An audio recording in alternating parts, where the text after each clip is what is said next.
آگے فرمایا من الجنت والناس، یہ جو خناس ہے یہ انسانوں سے بھی ہو سکتے ہیں اور جنوں میں سے بھی ہو سکتے ہیں۔ انسانوں میں بھی کچھ لوگ ہوتے ہیں جو دیکھنے میں تو انسان ہوتے ہیں لیکن کام شیطان کا کرتے ہیں۔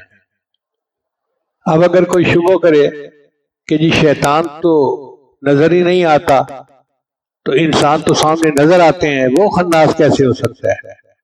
بھئی وہ خناس اس طرح ہوتا ہے کہ وہ سامنے آ کے بات کرتے ہیں اور بندے کے ذہن میں بدگمانی ڈال دیتے ہیں، ایک ہلکی سی زہر ڈال کے چلے جاتے ہیں، پھر وہ زہر کا بندہ برائی کی طرف چل پڑتا ہے۔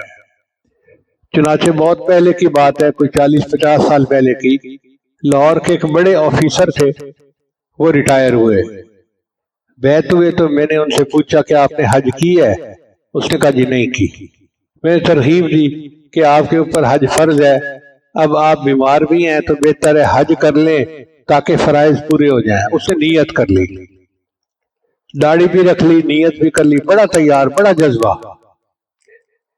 پھر مجھے کچھ عرصے بعد پتہ چلا جی کہ اس نے حج کا ارادہ ترک کر دیا۔ میں بڑا حیران ہوا، میں نے فون پہ پوچھا بھئی حج کا ارادہ کیوں چھوڑا؟ تو اس کے رشتہ داروں نے بتایا جی اس کے بڑے بھائی ملنے آئے تھے اور انہوں نے آ کے اس کو کہا کہ دیکھ تو ہارٹ کا مریض ہے، تو نے سفر کا ارادہ کر لیا، ایسا نہ ہو کہ کہیں سڑک کے کنارے بے ہوش پڑا ہوا ہو۔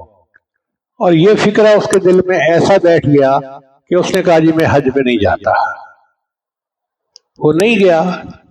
اللہ کی شان دیکھیے کہ حج کے 2 مہینے کے بعد اس کو ہارٹ اٹیک ہوا اور بغیر حج کے وہ بندہ مر گیا۔